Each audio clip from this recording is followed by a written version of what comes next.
Hello students, good morning. तो once again एक बार फिर अपन सॉरी नेक्स्ट पहले तो सॉरी इसलिए कि आपका सिलेबस थोड़ा सा लेट हो रहा है। दूसरा अब अपन जो इसका पार्ट सेकंड है चॉइस के ऊपर होता है। जनरली मैं मानता हूँ कि बड़ा क्वेश्चन इसका प्रतिरोधी माध्यम में से गति वहाँ से मिलता है, 100% बड़ा क्वेश्चन वहाँ से आएगा। लेकिन तब भी अगर आप पढ़ना चाहो तो आप कंस्टेंट मोशन भी पढ़ सकते हो। ना आने के क्वेश्चन बहुत कम चांसेस हैं, लेकिन आप एक बार तब भी देख लें, क्योंकि भाई कई लोगों को बहुत ज़्यादा प्रॉब्लम्स होती है जब तक सिलेबस का A to Z अक्षर उनको पढ़ना होता है। तो उन लोगों के लिए है कंस्टेंट मोशन, प्रतिबंधित गति। स्टार्ट करते हैं। तो पहले तो आती है इसकी डेफिनेशन कि भैया डेफिनेशन परिभाषा क्या होती है इसकी। परिभाषा क्या होती है? परिभाषा में क्या होता है, देखो प्रतिबंधित गति से मतलब होता है कि कोई कण किसी पथ पर चलने के लिए बाध्य हो जाए। जैसे मैं अगर बोल दूं कि कोई कण भाई ये सर्कल में ही चलेगा, और जब मैं बोल रहा हूं कि ये सर्कल में ही चलेगा तो प्रतिबंध लगा दिया ना कि कहां चलेगा, सर्कल में ही चलेगा। तो ये गति कैसे कहलाएगी? प्रतिबंधित गति कहलाएगी।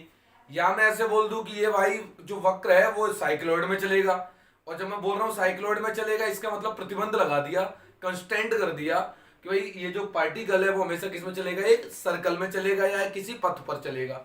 तो जब अपन कोई ऐसा प्रतिबंध लगा दे कि भाई ये इस सर्कल में ही चलेगा या इस पथ में ही चलेगा, तो ऐसी गति को क्या बोलते हैं? प्रतिबंधित गति। तो डेफिनेशन क्या दी जाएगी? यदि कोई कण यदि कोई कण किसी पथ पर या सहारे, मतलब किनोर पर सहारे चलने के लिए चलने के लिए बाध्य हो, तो ऐसी गति को प्रतिबंधित गति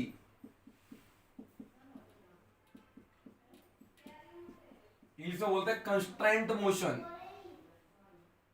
कंस्ट्रेंट मोशन कहते हैं। तो पहली बात तो ये होगी कि भाई कंस्टेंट मोशन किसे कहते हैं, प्रतिबंधित गति किसे कहते हैं? जब कोई कण किसी पथ के किनारे चलने के लिए बाध्य हो तो ऐसी गति को बोलते हैं अपन प्रतिबंधित गति या कंस्टेंट मोशन।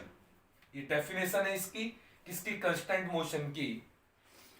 इंग्लिश में भी बोल सकते हैं इसे, ठीक है कि नहीं? When a particle is moving along a path then motion is known as the constant motion. किसी पथ पर चलने के लिए कंस्टेंट हो तो उसे क्या बोलते हैं? Constant motion. अच्छा जी, उसके बाद आती है जो अपना आता है, इसमें आता है वर्तुल गति।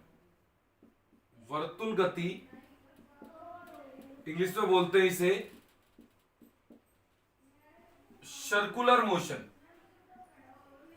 सर्कुलर मोशन, अब नाम से ही पता लग रहा है। देखो भैया डेफिनेशन इंपॉर्टेंट होती है इसकी, डेफिनेशन एग्जाम में आती है। मैं बात करूं लास्ट ईयर ही आई है, 2019 के अंदर आई हुई है ये, ठीक है नहीं? जो एग्जाम हुए थे उसमें वर्तुल गति की डेफिनेशन पूछी गई थी कि वर्तुल गति क्या होती है, तो आपको इसकी परिभाषा आनी चाहिए। सीधी सी बात है, किसी कण की गति यदि किसी सर्कल में हो, वृत्त के अंदर हो, तो वो गति क्या कहलाएगी? वर्तुल गति। सिंपल सी बात क्या है कि यदि किसी कण की गति किसी सर्कल में हो, वृत्त के अंदर हो, तो वो गति क्या कहलाएगी? वर्तुल गति। तो कैसे लिखेंगे इसे? यदि किसी कण की गति वृत्त में चलने के लिए प्रतिबंधित हो,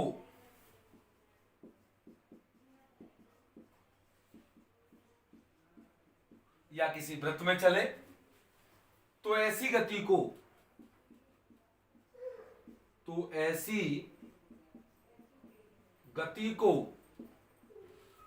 प्रतिबंधित गति, सर्कुलर मोशन, वर्तुल गति कहते हैं।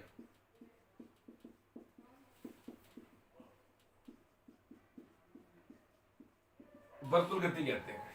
क्या होती है वर्तुल गति? अगर किसी सर्कल में चले तो ऐसी गति को क्या बोलते हैं? वर्तुल गति, सर्कुलर मोशन। अपन पढ़ेंगे किसे? सर्कुलर मोशन को। सही है, दो तरीके के होते हैं देखो, एक तो प्रतिबंधित गति में भाई किसी पथ में चले और वो पथ अगर सर्कल हो जाए तो वो सर्कुलर गति कहलाएगी। आगे अपन साइक्लोइड भी पढ़ेंगे तो साइक्लोइड के अंदर जो मोशन होगी वो साइक्लोइड मोशन कहलाएगी। तो ये तो डेफिनेशन बहुत ही इंपॉर्टेंट है। अब उसके बाद अपन आते हैं आर्टिकल्स पर। इसका आर्टिकल्स करते हैं, देखो मैं मिटाता हूं इसे।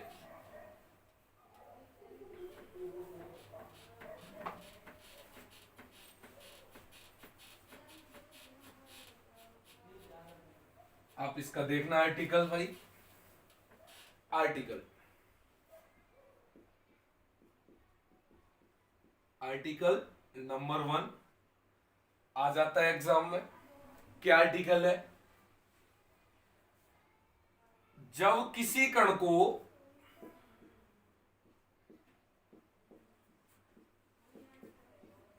वृत्त के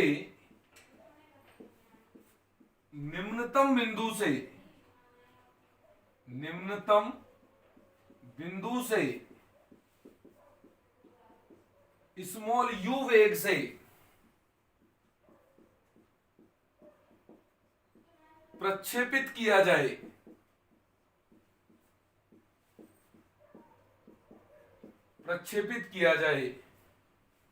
तथा कण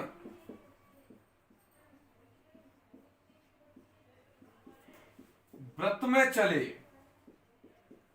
सर्कल में चले, तो ऐसी गति को, तो कण की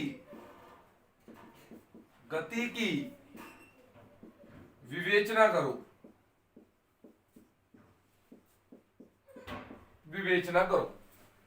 क्या आर्टिकल हो गया कि भाई नीचे के वाले पॉइंट से यू वेग से फेंका गया है, किसमें फेंका गया है? सर्कल में फेंका गया है, तो उसकी गति की क्या करनी है? अपन को एक्सप्लेन करना है। तो ये आर्टिकल्स है, दो आर्टिकल है, दोनों ही एग्जाम में आने लायक आर्टिकल्स होते हैं, कभी कभी पूछ लेता है इनको। तो देखें आप लोग, इसे मैं नीचे मिटाता हूं। आप लोग आर्टिकल चाहो तो बुक्स के अंदर देख सकते हो कि बुक में है ये आर्टिकल। इंग्लिश मीडियम वाले चाहे बच्चे तो लिख सकते हैं वहां से। प्रूफ या सॉल्यूशन, गति की विवेचना में देखो क्या क्या करेंगे अपन।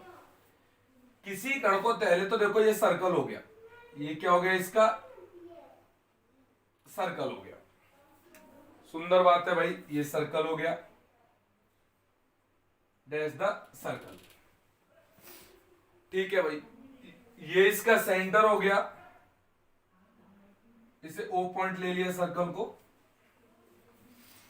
ये इसका सबसे लोएस्ट पॉइंट हो गया, सबसे लोएस्ट पॉइंट ए ले लिया। और किसी पार्टिकल को यहां से फेंका गया सर्कल के अंदर, तो ये सर्कल के अंदर ऐसे चला तो ऐसे फेंका गया, तो ए पॉइंट पर जो वेलोसिटी दी वो small you velocity the. Just 1 second रुकना यार एक बार आप।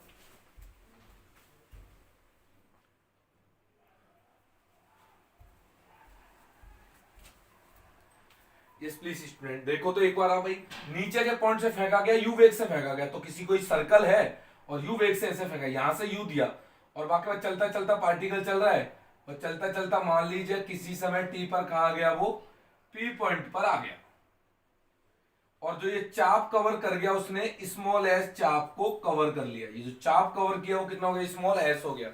तो मैं लिख सकता हूं यहां माना किसी समय,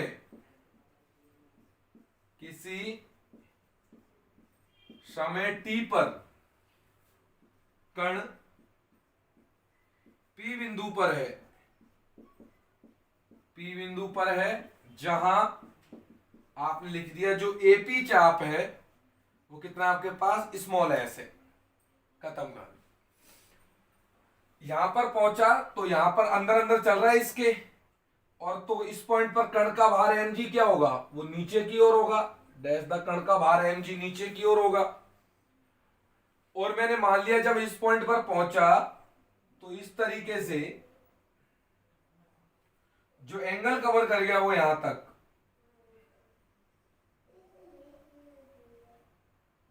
वो मान लिया मैंने थीटा एंगल क्या कर गया? कवर कर गया, मूविंग एंगल थीटा। ठीक है भाई, अब क्या किया अपन ने? थीटा एंगल मूव करा दिया, अब क्या होता है आपको पता हो, अपन ने दो तरीके कंसेप्ट पढ़े थे कि इस तरीके से जब कोई कण इस तरीके से गमन करता है तो स्पर्श रेखा की दिशा में जो त्वरण लगता है वो स्पर्श रेखीय त्वरण, इसका फॉर्मूला आया था d2s/dt², और स्पर्श रेखा के जस्ट लंबवत दिशा में जो त्वरण लगता है वो v²/ρ आया था, अविलंबित त्वरण। दो त्वरण पढ़े थे, एक स्पर्श रेखीय त्वरण और एक अविलंबित त्वरण, चैप्टर नंबर 1 में पढ़े थे अपन ने ये। तो इस दिशा में जो त्वरण लगेगा, इस दिशा में एक त्वरण लगा, स्पर्श रेखा की दिशा में एक त्वरण लगा, और उस त्वरण का मान कितना है d2s/dt²,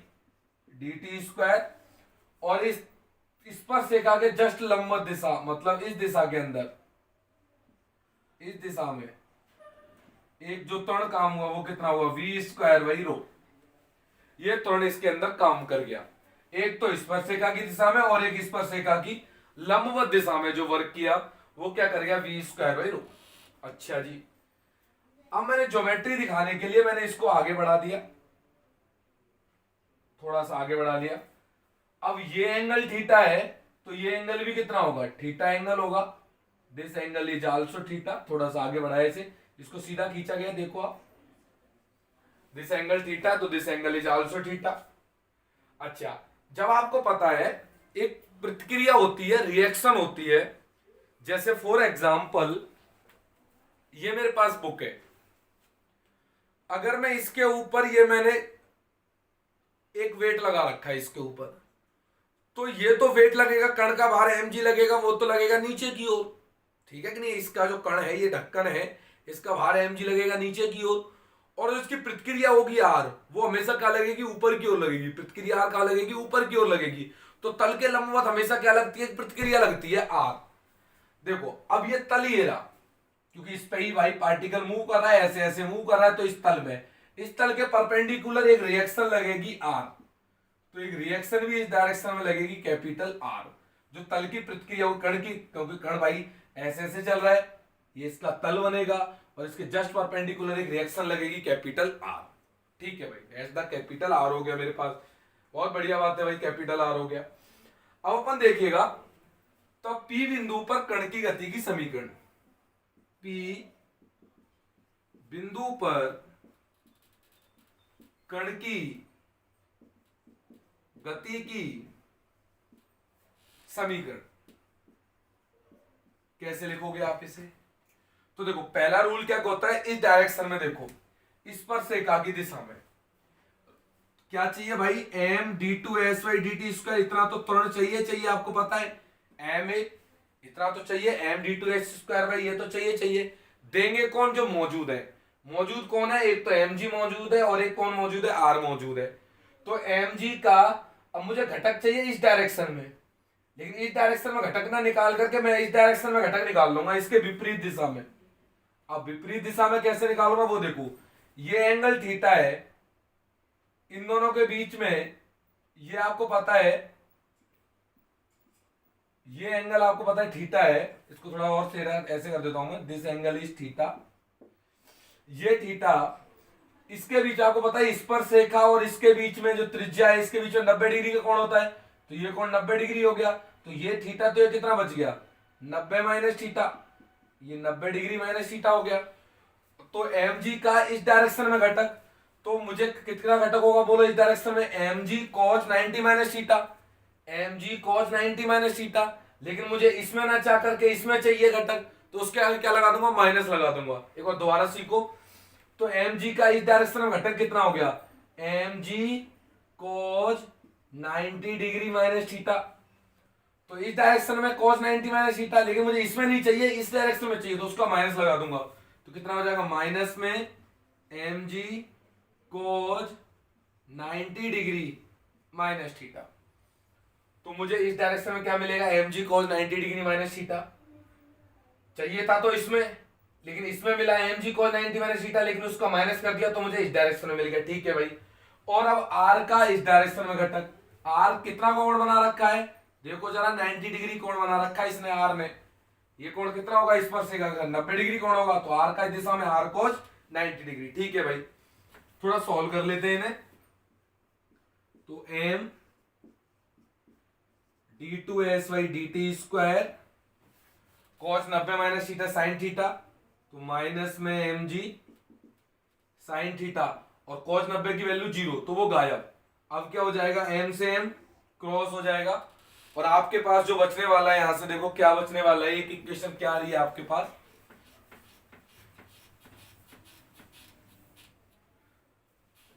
जो इक्वेशन निकल के आ रही है आपके पास, यहां से देखो क्या निकल के आ रही है, that implies d two s by d T square minus में g sine theta that's be taken as number 1। तो पहली गति की समीकरण आ गई आपके पास, d two s by d T square minus में जी साइन थीटा। अब आप नेक्स्ट देखते हैं, क्या देखते हैं, नेक्स्ट वाली कंडीशन।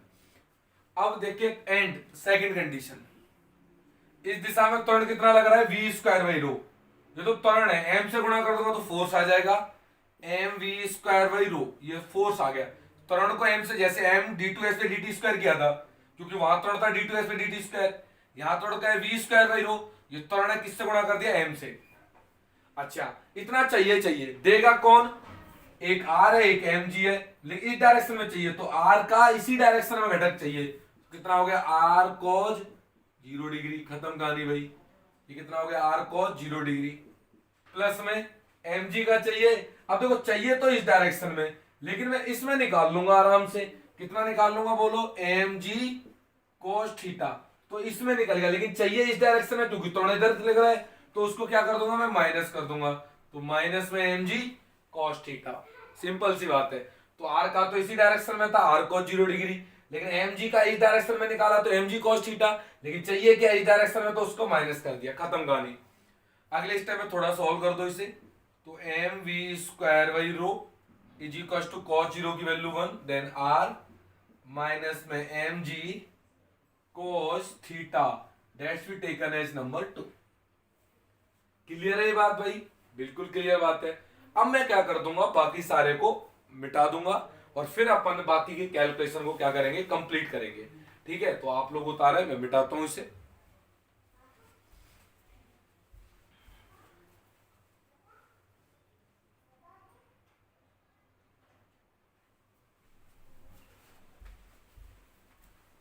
Yes please. तो अब इसकी अपन कैलकुलेशन देखते हैं, वन बाय वन कैलकुलेशन थोड़ी सी लेंदी होगी, बट अपन करेंगे। देखो समीकरण एक से देखो, क्या आप, मैं इसे ये लिख सकता हूं, V D V by D S, आपको पता है त्वरण का फॉर्मूला होता है, माइनस में जी साइन थीटा, कोई दिक्कत नहीं है। आप साइड में एक बात जानते हो कि कोण बराबर क्या होता है, चाप बटे त्रिज्या, ठीक है कि नहीं है। तो कोण मान लीजिए अगर डी थीटा घुमा है, चाप अगर मेरे पास ds है, तो त्रिज्या कितनी हो जाएगी, a हो जाएगी यहां पर, तो ds का मान कितना आ जाएगा, यहां से a डी थीटा हो जाएगा। आप इस तरीके से निकाल सकते हो, या फिर आप ऐसे निकाल सकते हो कि आप इस तरीके से भी निकाल सकते हो, इसे आप कंफ्यूज हो रहे हो तो। कोण कितना घुमा है, थीटा घुमा है, चाप कितना है, s है, त्रिज्या कितनी है, a है, तो s इक्वल टू कितना आ जाएगा, यहां से a थीटा आ जाएगा, डिफरेंशिएट कर दो, तो ds इज इक्वल टू कितना हो जाएगा, ds by D theta is equal to a, इसका मतलब ds का मान यहां से कितना निकल आएगा, a डी थीटा। तो आप ये प्रोसीजर भी आजमा सकते हो, जो सा आपका दिल करे। अगले स्टेप में देखो, v dv by ds is equal to, ds की जगह क्या लिख दूंगा मैं, a डी थीटा माइनस में g साइन थीटा। अगले स्टेप में देखो, v dv is equal to minus में a g साइन थीटा, और ये डी थीटा, दोनों तरफ क्या कर दो, इंटीग्रेशन कर दो। बोलो कोई दिक्कत, कोई दिक्कत नहीं है। इसका इंटीग्रेशन होगा v स्क्वायर बाई 2 हो जाएगा, माइनस में एन प्लस हो जाएगा, क्योंकि साइन का इंटीग्रेशन प्लस में होता है, a g cos theta plus constant of integration c1। अब आगे देख लो, इधर साइड में देख लो,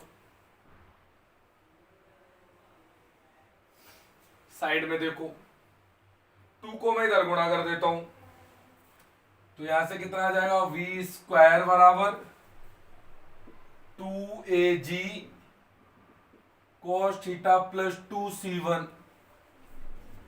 इनिशियल कंडीशन देखो, व्हेन जब थीटा का मान 0 डिग्री है तो बताओ वेलोसिटी कितनी है पार्टिकल की, u है। देखो जरा, ऐसे था थीटा 0 डिग्री पे यहाँ पे होगा और यहाँ वेलोसिटी कितनी थी उसकी, 0 थी, u थी सॉरी।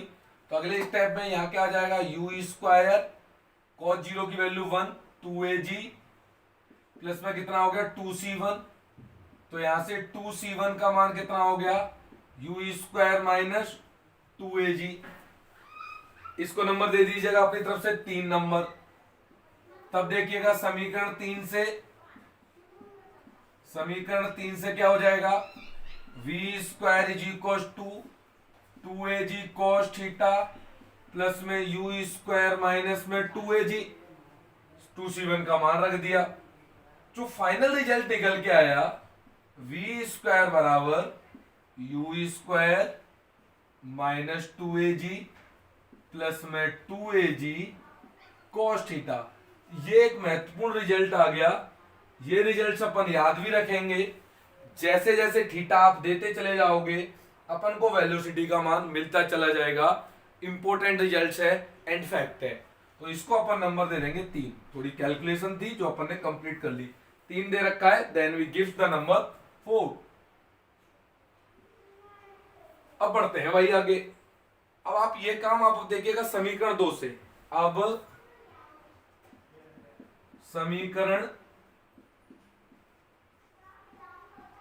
2 से 2 समीकरण ये रही, यहां से r का मान निकालना है। यहां से r इज इक्वल टू कितना आ जाएगा, mg इधर आ जाएगा तो mg cos theta plus m by rho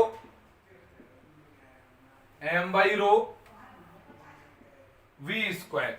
ठीक है ना, क्या किया, इसको इधर ले आए, इसको इधर ले गए और r बराबर क्या हो गया, mg cos theta plus mv square by rho. अब बढ़ते हैं आगे। Now we cancel out it.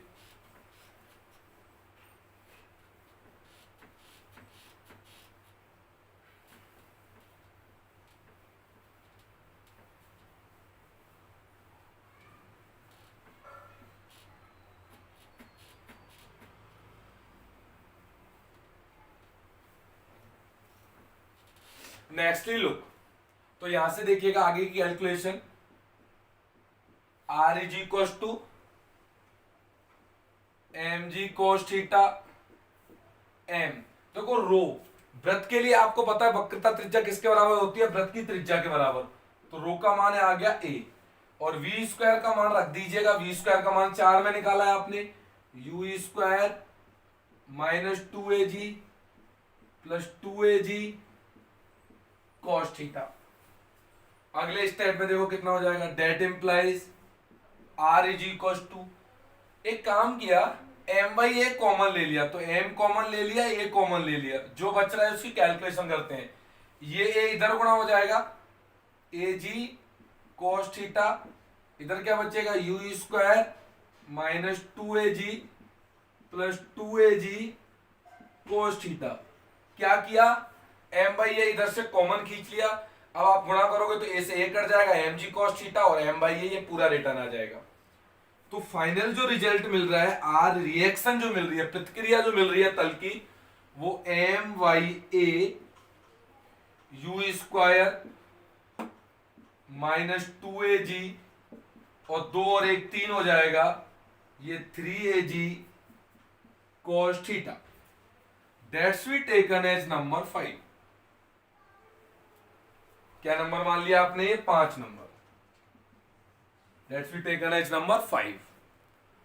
अब क्या करेंगे, अब अपन इसका डिस्कस करेंगे मोशन का, कि भाई मोशन आखिरकार कैसी हो रही है, क्या हो रही है मोशन, उसकी स्टडी करेंगे।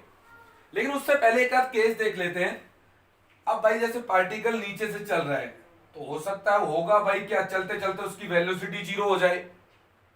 ऐसा हो सकता है कि पार्टिकल चल रहा है और वृत्त को छोड़ दे, और वृत्त को छोड़ दे मतलब रिएक्शन 0 हो जाए। तो मैं क्या डिस्कस कर रहा हूं, माना थीटा का मान जब थीटा 1 होता है, मतलब घूमता घूमता एंगल कितना हो जाता है, थीटा 1 हो जाता है, तो उसका वेग का मान कितना हो जाता है, 0 हो जाता है। माना थीटा बराबर थीटा वन पर वेलोसिटी का मान कितना हो जाता है, 0 हो जाता है, तब 4 से देख लो, v का मान 0, यू स्क्वायर माइनस 2ag और cos theta one, this is cos theta one, अच्छा sorry, u square minus 2ag plus में 2ag cos थीटा वन। तो यहां से देखो, जब cos थीटा वन का आप मान निकालोगे, cos थीटा वन का मान कितना आ जाएगा, ये इधर आ जाएगा 2ag माइनस यू स्क्वायर बटे कौन हो जाएगा 2ag। ये किसका मान आ गया, cos थीटा वन का। मतलब जहां पर वेलोसिटी थीटा वन क्या एंगल है, जहां पर वेलोसिटी का मान क्या हो रहा है, 0 हो रहा है। उतार लिया होगा आप लोगों ने, उतारे आप धीरे धीरे साथ में, मैं उसे आगे मिटाता हूं।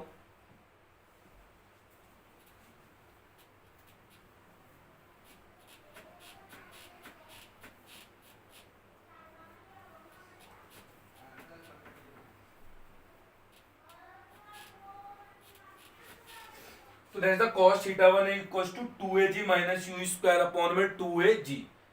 अब देखिए 5 हो गया, ये मेरे पास नंबर कितना हो गया, 6। आगे बढ़ते हैं, आगे क्या करोगे आप देखो, माना थीटा बराबर थीटा टू पर क्या हो जाती है, रिएक्शन 0 हो जाती है। माना थीटा बराबर थीटा टू पर रिएक्शन का मान कितना हो जाता है, 0 हो जाता है, प्रतिक्रिया क्या हो जाती है उसकी, 0 हो जाती है। तो जैसे ही प्रतिक्रिया का मान 0 हुआ तो देखो 0 is equal to M by A U square minus 2ag plus 3ag cos theta two. तो थीटा वन की जगह क्या आ जाएगा, थीटा टू। तो एम बाई ए का भाग दिया और वो गायब हो गया। तो यहां से किसका मान आ जाएगा, cos थीटा टू का मान आ जाएगा 2ag माइनस यू स्क्वायर और नीचे आ जाएगा 3ag।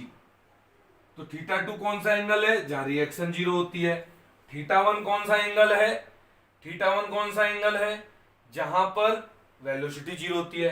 तो 2 केसेस निकाल दिए, 5 छठा नंबर आ गया और एक क्या आ गया, 7 नंबर आ गया। ये बात अभी अपन ने मोशन, पार्टिकल की मोशन की स्टडी नहीं करी। मतलब अपन ने एक कैलकुलेशन करते करते कुछ इक्वेशंस निकाली हैं। एक इक्वेशन 6 आ गई और एक इक्वेशन 7 आ गई। थीटा टू कौन सा एंगल है, जहां रिएक्शन 0 हो रही है, और थीटा वन कौन सा एंगल है, जहां पर वेलोसिटी का मान क्या हो रहा है, 0 आ रहा है। अब अपन करते हैं डिस्कस द मोशन। तो इसमें केस नंबर 1 देखिएगा, केस नंबर 1। अब केस नंबर 1 क्या होगा, प्रॉपर तरीके से क्या करते हैं उसकी स्टडी करते हैं। तो मैं मिटा देता हूं, जो काम की नहीं है उन चीजों को अपन क्या कर देते हैं, मिटा देते हैं, और जो काम की उन चीजों को अपन रखते हैं।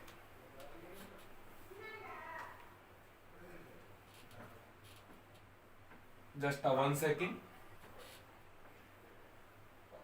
Case number 1। अब केस नंबर 1 क्या है कि थोड़ा सोचिएगा, पार्टिकल एक सर्कल में मूव कर रहा है। अब यहां से चल रहा है, चलते चलते भाई जब तक रिएक्शन कब तक मौजूद रहेगी। अब बताओ, ये बुक है, ये आपने वेट लगा दिया, अब जब तक ये टच में रहेगा तभी तो रिएक्शन लगेगी इसमें। अब ये हवा में झूल रहा है तो क्या ये वेट लटकेगा, क्या नहीं लटकेगा, तो रिएक्शन क्या हो जाएगी, 0 हो जाएगी। तो जब तक तल के टच में रहेगा पार्टिकल तो रिएक्शन मौजूद रहेगी, और जैसे ही तल के टच से हट गया, तल से जैसे पॉइंट अगर इस पे टच है तो रिएक्शन लग रही है, और अगर टच नहीं है ऊपर है तो मतलब रिएक्शन का मान कितना हो जाएगा, 0। तो टच में रहता है तो रिएक्शन लगेगी, अदरवाइज रिएक्शन नहीं लगेगी। तो देखो कहना क्या चाहता हूं, केस नंबर 1 लेता हूं, जैसे चल रहा है, चलते चलते मान लो उसकी वेलोसिटी का मान कितना हो गया, 0। अब वेलोसिटी 0 है लेकिन टच में जरूर है।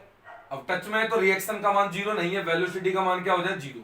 तो केस नंबर 1 क्या होगा, जब वेग का मान प्रतिक्रिया से पहले शून्य हो जाए, पहले शून्य हो जावे, ये केस है कि मतलब वेलोसिटी ऐसे चल रहा है, चलते चलते चलते चलते वेलोसिटी खत्म हो जाए, लेकिन प्रतिक्रिया मतलब टच में बना रहे कण, तो ये कैसा आ गया, जस्ट 1 सेकेंड रुकना है ना।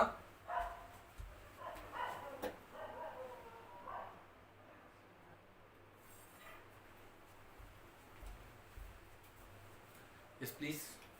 तो देखिएगा, जब वेलोसिटी का मान पहले 0 हो जाए, तो वेलोसिटी का मतलब क्या है कि जो θ1 का मान है वो पहले 0 हो जाए और θ2 क्या हो, बाद में 0 हो।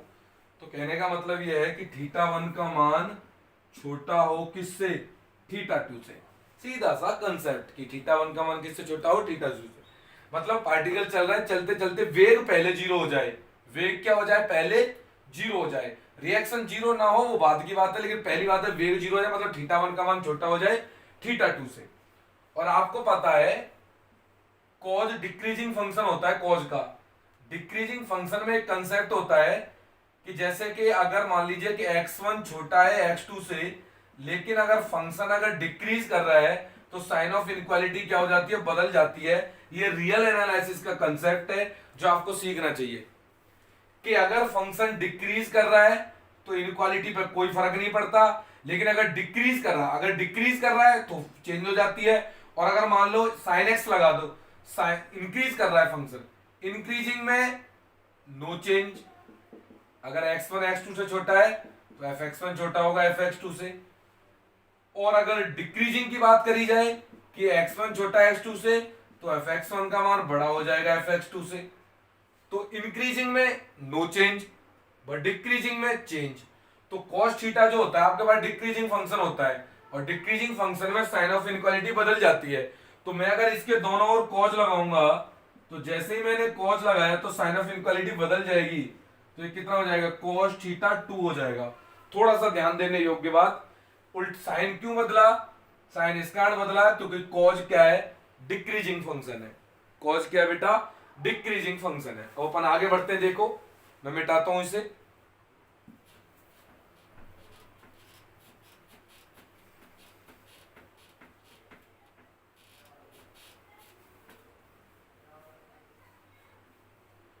अब देखिएगा, अब आप cos थीटा 1 का मान रख दो, that implies what is cos theta 1, आपने निकाला था, देखो एक बार 6 में देखो, 2ag minus U square upon 2ag, ये cos थीटा 1 है, which is greater than 2ag minus U square upon cos theta 2 का मान क्या है, 3ag। अब ऐसा मत करना कि ag से ag काट दो और इससे ये पूरा काट दो, तो 1/2 बड़ा हो जाएगा 1/3 से। तो इसमें कौन सी बड़ी बात है, ये तो बड़ा होता ही है, तो उससे कोई रिजल्ट अपने पास लॉजिक नहीं निकलेगा। तो करते क्या है, देखो यहां पर एक काम करते हैं कि एजी से एजी काट देते हैं, मतलब कांस्टेंट कांस्टेंट एजी क्वांटिटी मैंने काट दी। फिर क्या आएगा देखो, 2ag 3 इससे गुणा होगा तो 3 दूनी कितना हो जाएगा 6, माइनस 3u स्क्वायर, और 2 इससे गुणा होगा कितना हो जाएगा ये 4ag, और 2 इससे गुणा होगा माइनस में 2u स्क्वायर। सबको इधर ले आओ, या फिर देखो इसको उधर ले जाओ, इसको इधर ले आओ, तो 4ag इधर आ गया तो कितना हो गया ये 2ag, ग्रेटर देन ये उधर पहुंचा कितना हो गया u स्क्वायर। इसका मतलब क्या हो गया, u square should be less than 2ag।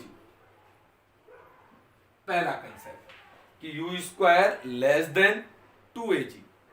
अब इसमें क्या कंसेप्ट बना वो अपन बाद में चेक करेंगे, पहले अपन डिस्कस करेंगे केस नंबर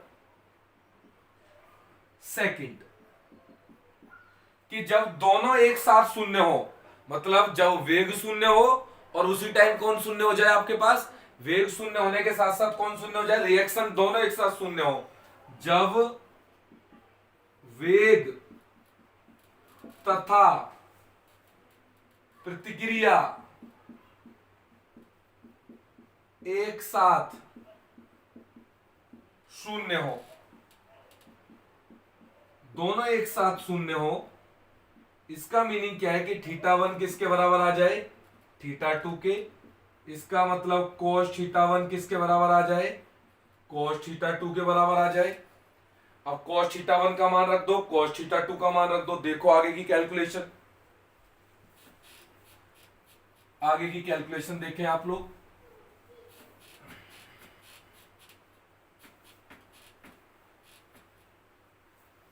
नाउ नेक्स्ट ले लो,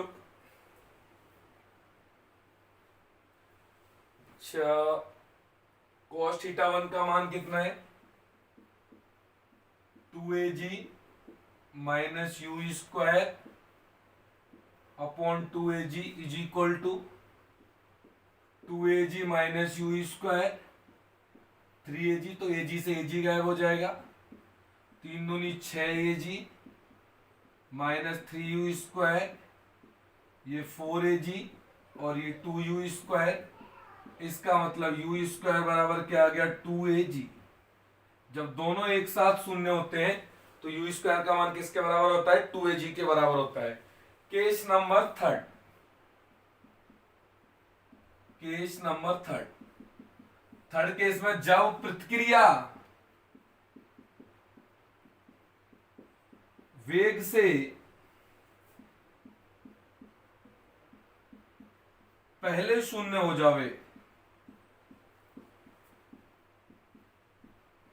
जब प्रतिक्रिया वेग से पहले शून्य हो जाए, मतलब इस केस में जो थीटा 2 का मान है वो छोटा हो जाए किससे? थीटा 1 से। इसका मतलब cos थीटा 2 का मान बड़ा हो जाएगा cos थीटा 1 से। तो जब आप मान रखोगे cos थीटा 2 का मान रखोगे cos थीटा 1 का, और जब वापस सॉल्व करोगे तो इस केस में यू स्क्वायर का मान किससे बड़ा हो जाएगा? 2AG से क्या हो जाएगा? बड़ा हो जाएगा। सेम प्रोसेस से सॉल्व कर सकते हैं।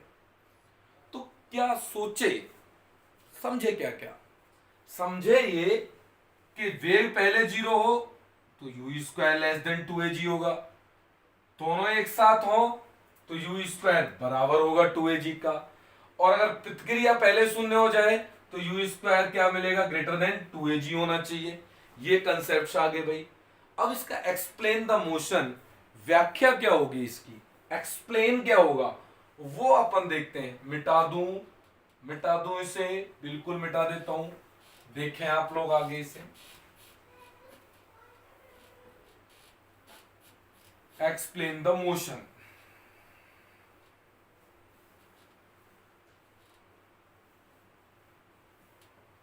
एक मिनट आप लोग उतारें इसे, मैं एक बार मिटाता हूं इसे।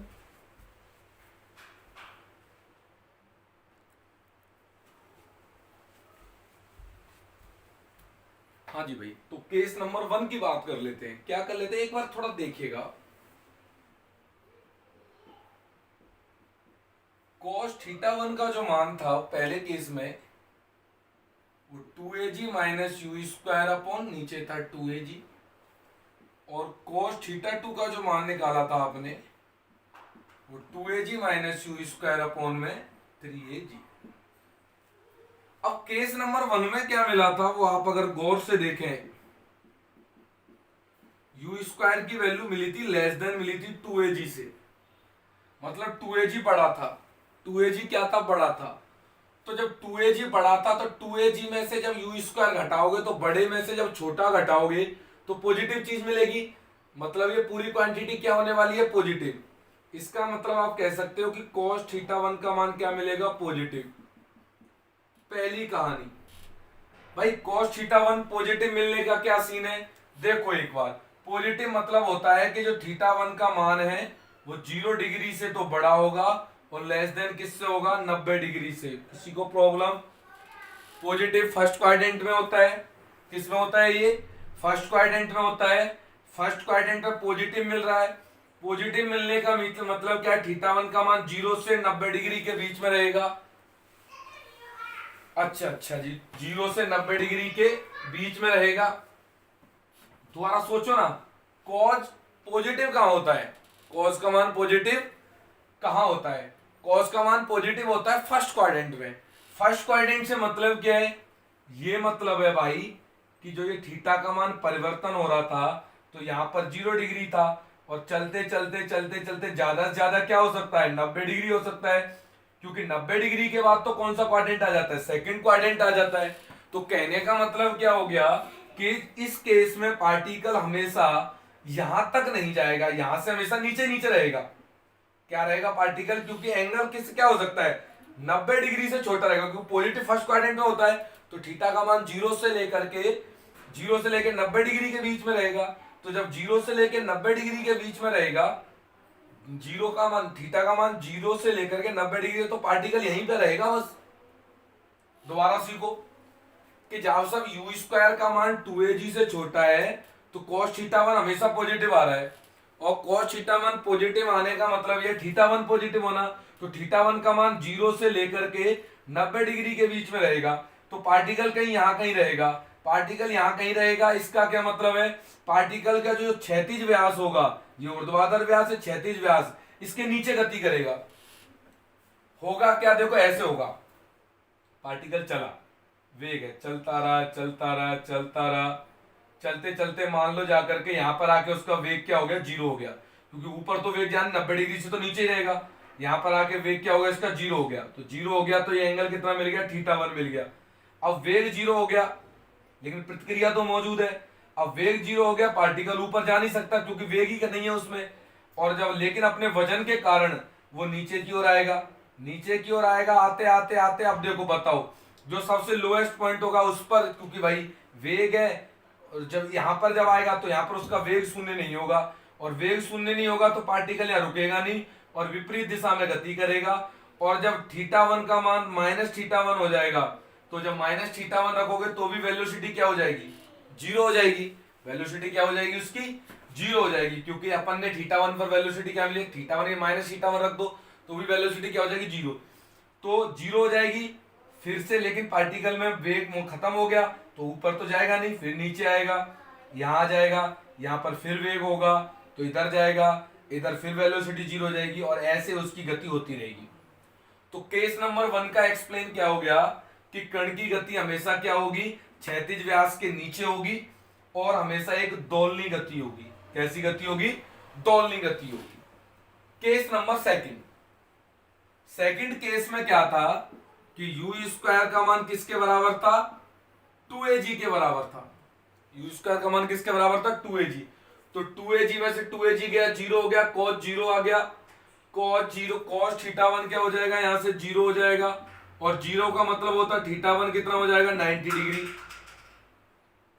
अच्छा, मतलब पार्टिकल चलेगा, चलता चलता चलता चलता चलता चलता चलता चलता, यहां जब थीटा वन का मान 90 डिग्री हो जाएगा तो यहां उसका वेग क्या हो जाएगा, शून्य हो जाएगा, और वेग शून्य हो जाएगा, ऊपर तो जाएगा नहीं, उस शून्य वेग के कारण जैसे चला चला चला चला चला यहां तक गया, यहां वेग शून्य हो गया, और शून्य वेग के कारण क्या आ गया, फिर वो नीचे आएगा, नीचे आएगा, फिर इधर 90 डिग्री तक जाएगा, और फिर इस तरीके से मूव करता रहेगा। मतलब क्या हो गया, पहले केस में तो इसके नीचे गति कर रहा था, सेकंड केस में 90 डिग्री तक पहुंच गया। कहां तक पहुंच गया वो, 90 डिग्री तक पहुंच गया। इसका मतलब हो गया कि सेकंड केस में मोशन तो करी, लेकिन मोशन हमेशा कहां तक पहुंची, क्षैतिज व्यास तक पहुंची, सिर्फ कहां तक पहुंची, क्षैतिज व्यास तक पहुंची।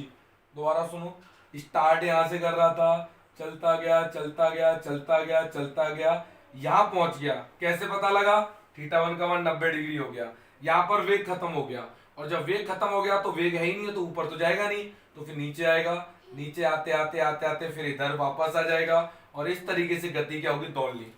तो केस नंबर 1 में भी दोलनी गति हुई, और केस नंबर सेकंड में भी क्या हुई, उसकी दोलनी गति हुई। बात आती है केस नंबर थर्ड की। थर्ड में क्या था कि यू स्क्वायर का मान 2AG से बड़ा था। अब मतलब यू स्क्वायर बड़ा है और 2AG छोटा है, तो छोटे में से बड़ा घटाओगे तो नेगेटिव मिलेगा, तो cos थीटा वन क्या मिला भैया, नेगेटिव मिला। cos थीटा वन का मान नेगेटिव, मतलब cos थीटा वन का मान नेगेटिव मिला, और नेगेटिव का मतलब होता है क्वाड्रेंट सेकंड, इसका मतलब थीटा वन का मान किससे बड़ा पहुंचेगा, 90 डिग्री से बड़ा। अरे ये क्या हुआ, बिल्कुल सही बात है भाई, मतलब जब अपन यू स्क्वायर का मान 2AG से बढ़ा देंगे, cos थीटा वन का मान 90 डिग्री नेगेटिव मिलेगा, मतलब थीटा वन 90 डिग्री, मतलब पार्टिकल यहां से चला, चलते चलते यहां 90 डिग्री हो गया ये, और 90 डिग्री से मतलब ऊपर, तो केवल थर्ड केस में ही पार्टिकल नीचे से क्षैतिज व्यास के ऊपर जा रहा है। कहां जा रहा है नहीं पता, बस मुझे इतना पता है कि पार्टिकल क्या जाएगा, यहां से ऊपर जाएगा 90 डिग्री से ऊपर। तो यही इसका एक्सप्लेन द मोशन था कि लेस देन 2AG में क्षैतिज व्यास के नीचे रहेगा, इक्वल 2AG में क्षैतिज व्यास तक पहुंच जाएगा, और ग्रेटर देन 2 AG में ये क्षैतिज व्यास से ऊपर पहुंच जाए, कहां पहुंचेगा वो अपन डिस्कस करेंगे कल नेक्स्ट लेक्चर्स में। ठीक है, तो आप इसे उतारे है ना, 5-6 लेक्चर्स में इसे क्या कर लेंगे अपन, कंप्लीट कर लेंगे। Thank you.